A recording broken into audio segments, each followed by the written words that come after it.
جو ساتھی سنتوں سے فارغ ہو چکے ہیں وہ اگلی سب کو مکمل کر لیں۔ الحمد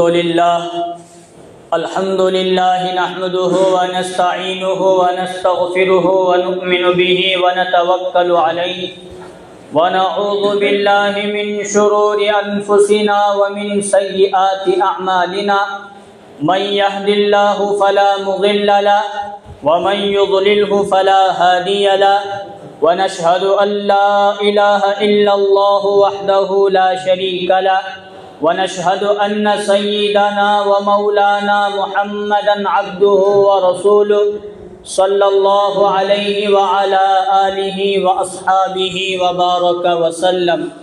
وبارك وسلم تسليما كثيرا كثيرا أما بعد فأعوذ بالله من الشيطان الرجيم بسم الله الرحمن الرحيم قال إني عبد الله آتاني الكتاب وجعلني نبيا وجعلني مباركا أينما كنت وأوصاني بالصلاة والزكاة ما دمت حيا وقال النبي صلى الله عليه وسلم لا يؤمن أحدكم حتى أكون هواه تبعا لما جئت به أو كما قال عليه الصلاة والسلام صدق الله العظيم وصدق رسوله النبي الكريم رب اشرح لي صدري ويسر لي أمري واحلل عقدة من لساني يفقهوا قولي۔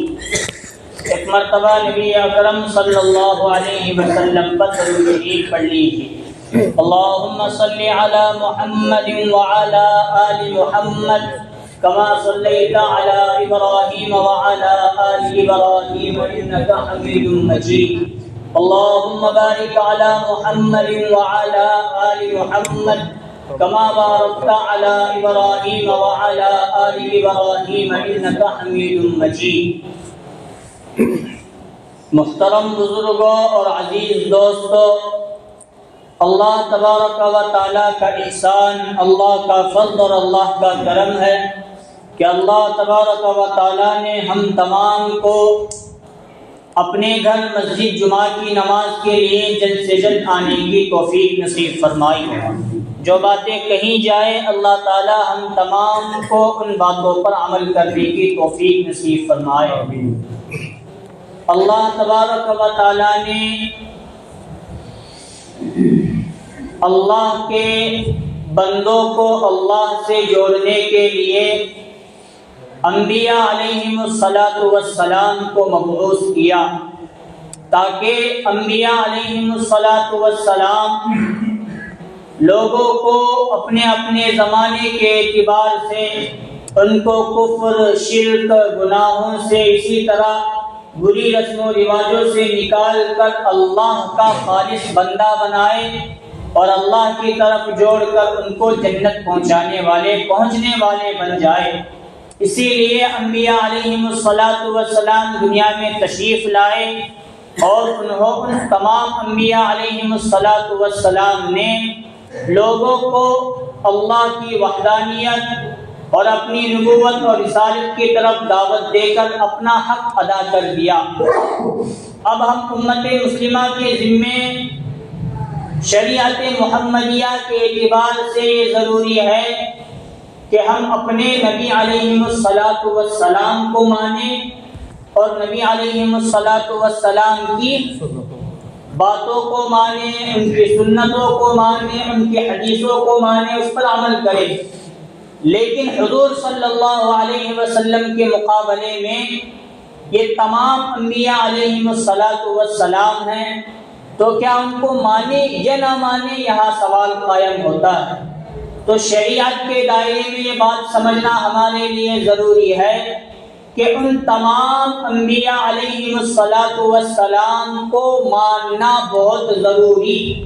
کسی بھی ایک نبی کا بھی انکار، کسی بھی ایک نبی سامنے جگہ خالی کسی بھی ایک نبی کا انکار بندے کو کافر بنا دیتا ہے۔ کسی بھی ایک نبی کا انکار کافر بنا دیتا ہے۔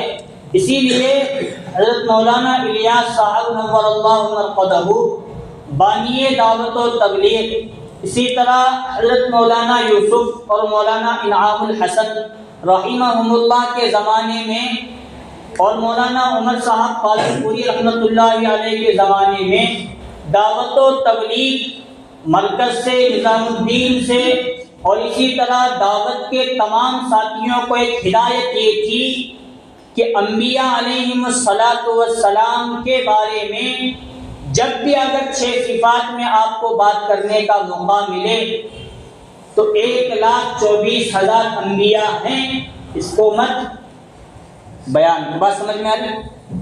ان تمام بزرگوں کی ہدایت یہ تھی دعوت و تبلیغ کے ساتھیوں کو 1,24,000 انبیاء ہیں، یہ بات ہرگز مت بتاؤ۔ اور علماء کو ہدایت یہ تھی، عوام کو نہیں، علماء کو ہدایت یہ تھی اگر آپ کو بیان کرنے کی ضرورت پڑے شریعت اور دین اور اسلام و ایمان کی روشنی میں تو وہاں ایک جملہ بڑھاؤ، کم اور بیش، کم و بیش 1,24,000 انبیاء دنیا میں تشریف لائے۔ یعنی ان دعوت و تبلیغ کے تمام اکابر کا منشا اور مقصد یہ تھا کہ دعوت کے دائرے میں رکھ کر ہم اگر انبیاء کا تذکرہ کرتے کرتے اگر یہ بیان کر دیے کہ دنیا کے اندر 1,24,000 انبیاء آئے ہیں اور اگر 1,24,000 کے اوپر ایک نکلے تو اس ایک نبی کا انکار لازم آیا، جس کی وجہ سے ایمان کی محنت کرتے کرتے ایمان سے کہ بڑوں کی بڑی باتیں ان کی نگاہ بہت دور تک رہتی ہے۔ الحمدللہ ایک وقت تک اس پر عمل رہا اور کرنے والے الحمدللہ اب بھی کر رہے ہیں، اللہ ہر ایک کو جزائے خیر نصیب فرمائے۔ انبیاء دنیا میں جتنے بھی تشریف لائے، چاہے کم و بیش 1,24,000 انبیاء ہو یا کچھ زیادہ ہو کچھ کم ہو، ہمارا ایمان ان تمام انبیاء علیہم السلام پر ہے۔ لیکن ہم مانتے ہیں نبی صلی اللہ علیہ وسلم کو اور نبی صلی اللہ علیہ وسلم کی باتوں کو مانتے ہیں۔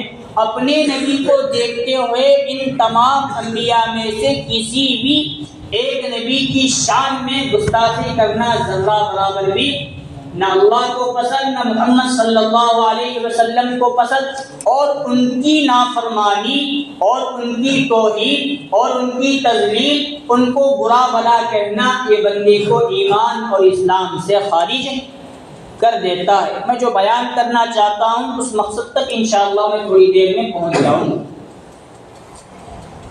ابھی آج کیا تاریخ ہے؟ دسمبر کی 27 تاریخ، 25 دسمبر اللہ کے وقت ہو کر چلا گیا۔ وہ جمعہ اس وقت مناسب نہیں تھا، اس لیے عنوان نہیں چھیڑا۔ 2 ہی دن گزرے ہیں، اس لیے اللہ کی طرف سے اس کی طرف رہنمائی ملی۔ حضرت عیسیٰ علیہ السلام کے تعلق سے ہم مسلمانوں میں جو کم پڑھے لکھے ہیں یا دنیا کو بہت پڑھے ہیں، دین کم پڑھے ہیں، حضرت عیسیٰ کے تعلق سے کہیں نہ کہیں ہم لوگ بھی نصارہ کے جو عقائد ہیں ان عقائد کے اندر ہمارا تھوڑا بہت بھی شمار ہو رہا ہے۔ حضرت عیسیٰ علیہ السلام کی پیدائش بغیر باپ کی ہوئی، ان کے باپ کوئی نہیں۔ حضرت مریم یہ ایک بہت بڑی عابدہ زاہدہ اللہ کی نیک بندی گزری ہے۔ حضرت عمران رحمۃ اللہ علیہ کی اولاد ہیں۔ مسجد اقصیٰ فلسطین وہی ان کا قبیلہ تھا۔ حضرت عمران رحمۃ اللہ علیہ نے اور ان کے بیوی نے یہ منت مانی۔ غالباً حضرت عمران کے انتقال کے بعد ان کی بیوی نے یہ منت مانی کہ اگر مجھے بیٹا پیدا ہوا تو مسجد اقصیٰ کی خدمت کے لیے، اللہ کے دین کے خدمت کے لیے میں ان کو وقف کر دیتی ہوں۔ اس نے اتفاق بیٹے کی جگہ بیٹا پیدا ہوا، اور اس زمانے میں عورتوں کو مسجد میں آنا جانا یہ کوئی منائی نہیں تھی، عورتیں آیا جایا کرتی تھی۔ کعبے کے اندر بھی الحمدللہ حج عمرہ کے تعلق سے آتی ہیں جاتی، کوئی سوال نہیں۔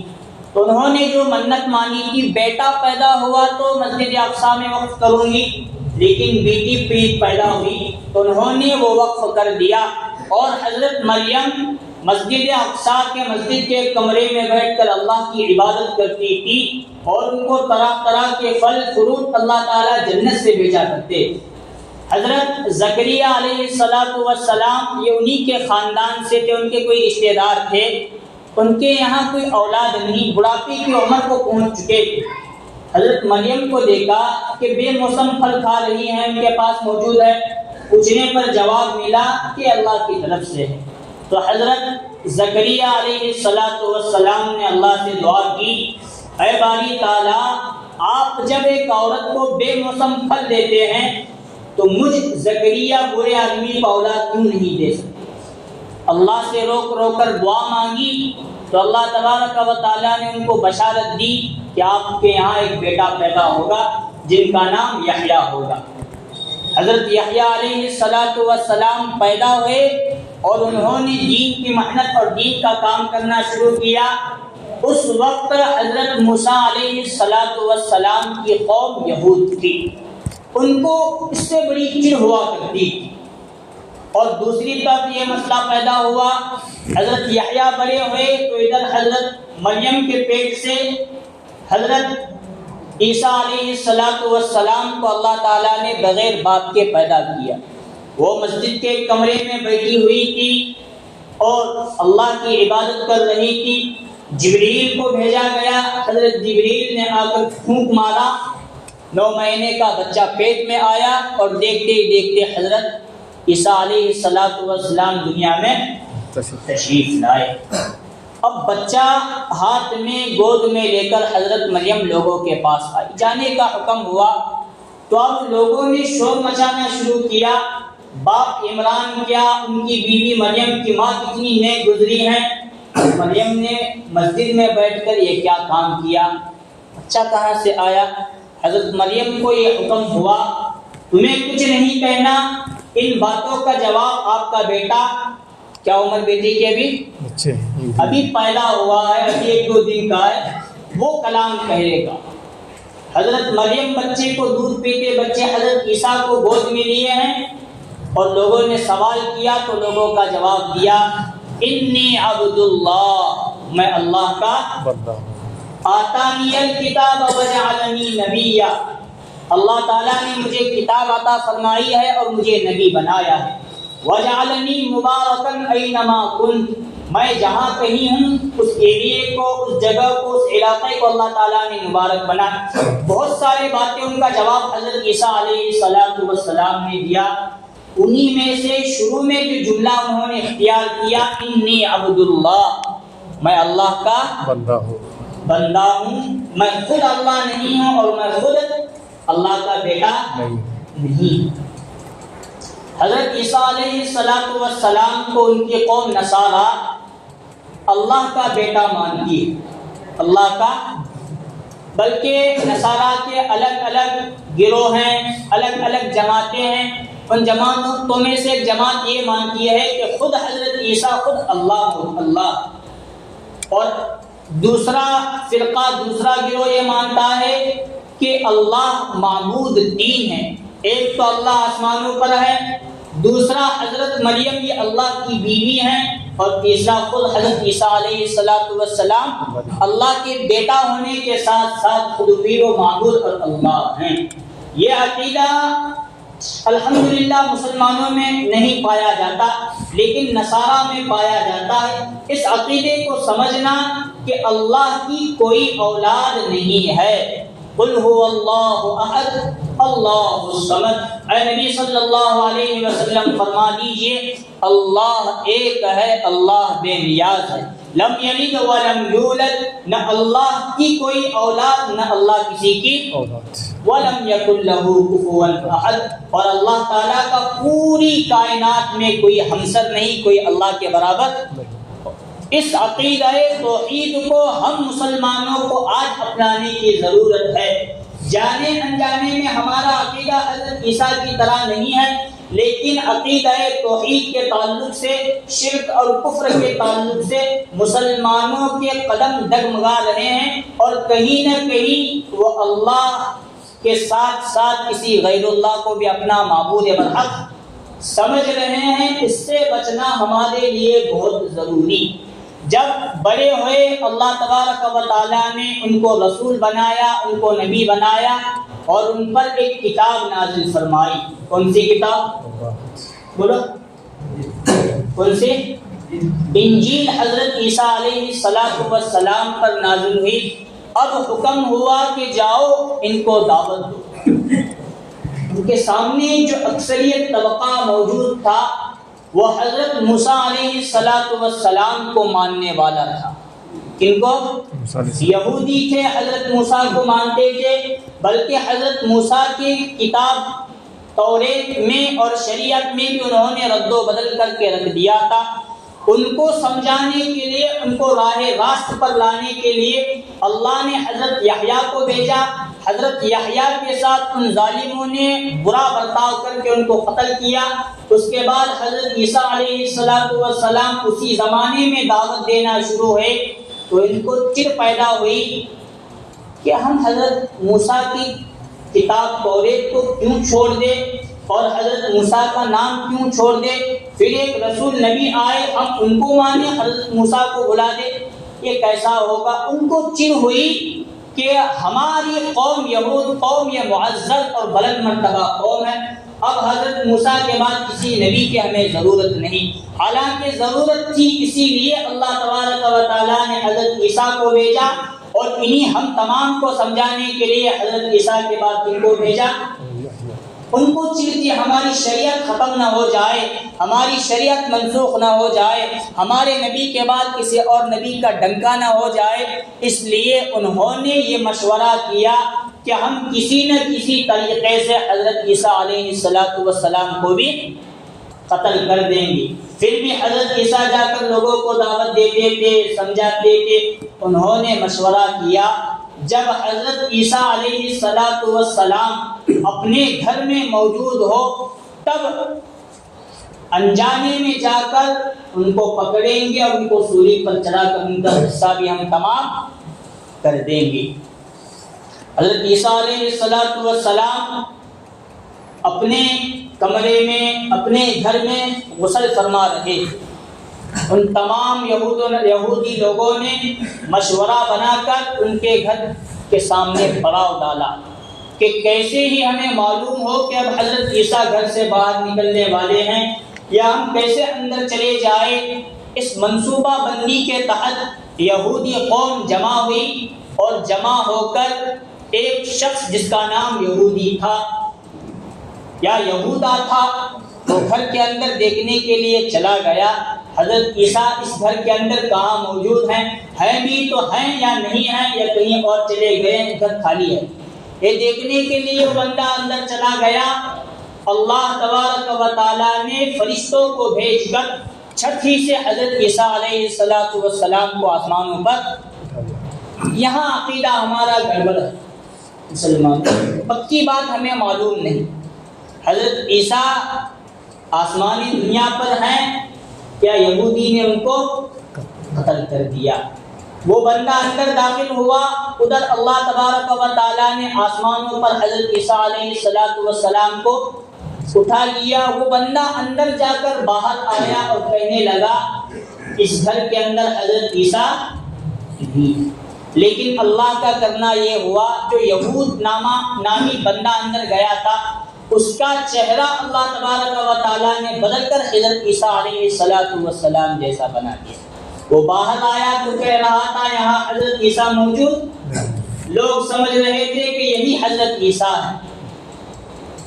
ان کو زمین پر ایک لکڑی پر باندھا گیا، پھر اس کے دونوں ہاتھوں پر کیل یعنی مورے گاڑے گئے، پورے جسم پر شاید گاڑے گئے، ہاتھ پیر پر گاڑے گئے، پھر اس کو ایک صلیب کی شکل میں دے کر لوگوں نے لٹکا دیا اور پھانسی پر چڑھا دیا۔ قصہ تمام۔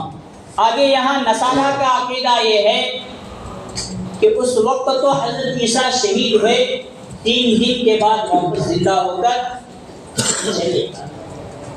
جو ہماری قوم مدرسے میں پڑھی ہے یا مکتب میں پڑھی ہے یا پہلے اردو اسکول یا کسی اور اسکول میں بھی پڑھی ہے، ان کا تعلق دین سے تھا اور الحمدللہ ہے، ان کا تو یہ عقیدہ نہیں۔ لیکن جو میں بات بیان کرنے کے لیے یہاں تک آیا، اب ہم اپنے بچوں کو غیروں کے حوالے کر کے اتنا اطمینان والے ہو چکے ہیں، ہماری نسل ان عقائد پر چلتے ہوئے کہاں جا رہی ہے اس کا ہمیں ذرہ برابر بھی پرواہ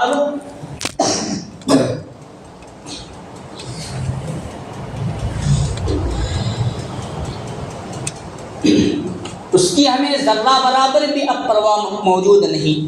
تعلیم کے ذریعے ہمارے اوپر تو اٹیک نہیں کیا گیا، لیکن جو ہماری نسل ہے ان کے دل و دماغ پر اتنا خطرناک حملہ کیا گیا ہے، وہ دکھنے کے اعتبار سے سر سے لے کر پیر تک اسلامی لباس، اسلامی نام، لیکن ذہن اور ذہنیت کے اعتبار سے یہود، نصارہ اور ہنود ہماری اولاد بنتے چلے جا رہے ہیں۔ بات سمجھ میں آ رہی ہے؟ اس کی مثال میں آپ کو دیتا ہوں۔ ایسے جب بھی کوئی کاریہ آتے ہیں، کرسمس ڈے ہو یا برادران وطن کے تعلق سے کوئی بھی مسئلہ ہو، تو اسکول اور کالجوں کے اندر ایک پروگرام رکھا جاتا ہے۔ اس پروگرام کے اندر مسلم بچوں کو اسلامی لباس سے ہٹا کر دوسروں کے لباس پر، اور آپشن یہاں آگے یہ بھی ہوتا ہے، اگر تم رضامندی کے ساتھ کرنا چاہو تو کر سکتے ہو، ورنہ ضرورت نہیں ہے۔ لیکن ہمارا ایمان بچا نہیں بچا، لیکن ہمارے اولاد کا ایمان کا جنازہ ہم اس طرح نکال رہے ہیں، جمہوریت کے نام پر دوسروں کا لباس، سر پہ چیز الگ، چہرے پہ چیز الگ، تلک، کشکا، ماتھے پہ، جسم پر دوسروں کا لباس لے جا کر ہم خود چھوڑنے جاتے ہیں، اور ہم سمجھ رہے ہیں کہ ہم ہندوستان میں رہنے کا حق جمہوریت کے ذریعے، آپ سمجھ رہے ہیں کہ نہیں میری بات اشاروں میں کھل کر ابھی بیان کرنے کا وقت بھی نہیں، مناسب بھی نہیں۔ کرسمس ڈے کے موقع پر ہو یا کسی اور موقع، ہم دوسروں کا لباس اپنے اولاد کو پہناتے ہیں، اور تھوڑی ہی دیر کے لیے وہ چیز ہم بنا دیتے ہیں، لیکن بعد میں وہ چیز چلتے چلتے بار بار ہوتے ہمارے اولاد کے دل و دماغ تک وہ بات پہنچ رہی ہے، اور وہ بچہ جانے انجانے میں انہی الفاظ کو دوہرا کر کفر اور شرک کی طرف چلا بات سمجھ میں آ رہی؟ میرے بات سے متفق ہے یا نہیں؟ یہ مسئلہ بن رہا ہے۔ ٹھیک ہے، اردو اسکول میں بھیجو، کنڑا میں بھیجو، انگلش میں، جس میں بھی بھیجنا چاہتے ہو بھیجو، لیکن مکتب کے ساتھ ساتھ اپنے گھروں کے اندر دیندارانہ ماحول کو برقرار رکھتے ہوئے ان چیزوں کا خیال رکھنا ہمارے لیے بہت ضروری، ورنہ ہم جمہوریت کا حق ادا کرتے کرتے اپنے اولاد کو جمہوریت کے نام پر کفر اور شرک کے اڈوں میں بھیج کر سیدھا جہنم کی طرف ہم لوگ بھیج رہے ہیں۔ اسی لیے حضرت عیسیٰ علیہ السلام کے تعلق سے آج کل ہمارے اسکولوں میں، کالجوں میں یہ بات سمجھائی جاتی ہے، کرسمس ڈے ایک مبارک دن ہے، تہوار ہے، اس کو منانا چاہیے، جمہوریت کا حق ہے، کیونکہ یہاں مسلمان بھی رہتے ہیں، اغیار بھی رہتے ہیں، سکھ بھی رہتے ہیں، عیسائی برادری بھی رہتے ہیں، تو ان کا ایک تہوار ہے، اس کو منانا چاہیے۔ وہی ہمارے بچوں کے دل و دماغ پر منقش ہو رہا ہے۔ کرسمس ڈے کا مطلب یہ ہوتا ہے کہ اللہ نے 25 دسمبر کو ایک بیٹا جنا، جس کا نام کیا ہے؟ حضرت عیسیٰ۔ یہ عقیدہ میرا نہیں، میری عمر کے نوجوانوں کا نہیں، ہمارے بوڑھے حضرات کا نہیں، لیکن ہماری نسل کا بن رہا۔ اس لیے اس تعلق سے فکر کرنے کی ہمیں بہت ضروری۔ آگے واقعہ، حضرت عیسیٰ علیہ السلام دنیا سے تشریف لے گئے آسمانوں پر، اب واپس تشریف لائیں گے دجال کو قتل کرنے کے لیے آخری زمانے میں۔ اس عقیدے کو بھی درست کرنا ہمارے لیے ضروری، ورنہ موبائل میڈیا، سوشل میڈیا کے ذریعے واقعات بتائے جاتے ہیں۔ حضرت عیسیٰ کو صلیب پر چڑھایا گیا، صلیب کی شکل میں لٹکایا گیا، اب وہ دنیا میں آنے والے نہیں۔ قتل نہیں کیا گیا۔ اللہ تبارک و تعالی قرآن مجید میں فرماتے ہیں وما قتلوه وما صلبوه ولكن شبه لهم کہ حضرت عیسیٰ علیہ السلام کو نہ قتل کیا گیا نہ سولی پر چڑھایا گیا، بلکہ یہودی لوگ شبہ میں پڑ گئے، بل رفعه اللہ الیہ، بلکہ اللہ تبارک و تعالیٰ نے ان کو اپنی طرف بلا لیا ہے، بلند فرمایا ہے۔ قرب قیامت میں اللہ تبارک و تعالیٰ حضرت عیسیٰ علیہ السلام کو دنیا میں بھیجیں گے۔ کسی بھی نبی کی بے ادبی اور توہین ذرہ برابر بھی پسند نہیں شریعت کو۔ میں نے اس سے پہلے بھی آپ لوگوں کے سامنے شروع میں کہا کہ ہم مانتے ہیں اپنے نبی صلی اللہ علیہ وسلم کو اور انہی کی ماننا ہمارے لیے ضروری، لیکن شریعت کا ایک عقیدہ یہ ہے کم و بیش 1,24,000 انبیاء اس دنیا میں تشریف لائے، کم و بیش ان تمام انبیاء کو بھی ماننا ہمارے لیے ان کی ذرہ برابر بے ادبی، گستاخی، توہین شریعت کو پسند نہیں۔ ایک نبی کا انکار پوری شریعت کا انکار ہو رہا ہے، ایک نبی کا انکار قرآن مجید کا انکار ہو رہا ہے، ایک نبی اور ایک رسول کا انکار پورے قرآن مجید کے ساتھ ساتھ دین و اسلام کا انکار ہو رہا ہے۔ اللہ تبارک و تعالی ہم تمام کو مکمل طور پر حفاظت فرمائے، لیکن زمانہ جیسے ہی آگے بڑھ رہا ہے ہم لوگ تھوڑا بہت دین سیکھ کر اپنے آپ کو انبیاء علیہ السلام سے بڑا سمجھتے ہیں۔ 1400 سال کی تاریخ ہے، حضرت موسیٰ علیہ السلام کے شان میں کسی نے بھی کوئی گستاخی نہیں کی۔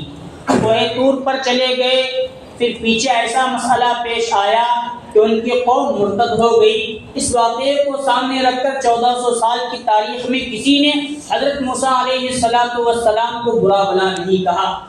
خود قرآن مجید میں اللہ تعالیٰ نے یہ نہیں کہا کہ موسیٰ نے غلطی کی، ان کی غلطی کی وجہ سے بنی اسرائیل گمراہ ہوئی، مرتد ہو گئی، لیکن مولانا مودودی نام کے ایک مولانا 1400 سال کے بعد 50 سال سے پہلے پیدا ہوئے تھے، انہوں نے اسی واقعے کو سامنے رکھ کر قوم کو گمراہ کرنا شروع کر دیا۔ حضرت موسیٰ کوہ طور پر گئے، پھر بنی اسرائیل قوم گمراہ ہو گئی، فلاں فلاں فلاں فلاں، اور دیکھا جی کہ انہی کتابوں کے ذریعے وہ بات ہم تک بھی کس نے کہا کس نے نہیں کہا وہ ہم سب کے سامنے موجود ہے۔ اللہ تعالیٰ کے لیے اپنے ایمان کو بچانے کا اگر واحد راستہ ہے تو قرآن مجید کو صحیح سمجھنا، انبیاء علیہ السلام کے تعلق سے جو باتیں کہی گئی ہیں ان کو اپنانا، اور انبیاء کے صحابہ کے شان میں ذرہ برابر بھی جانے انجانے میں غلطی کوتاہی کا شکار نہ ہونا، یہ ہمارے ایمان کی حفاظت اور بقا کا ضامن ہے۔ اللہ تبارک و تعالیٰ سے دعا ہے اللہ تعالیٰ ہم تمام کو ان کہی ہوئی باتوں پر عمل کی توفیق نصیب فرمائے، آمین۔ وآخر دعوانا الحمد للہ رب العالمین۔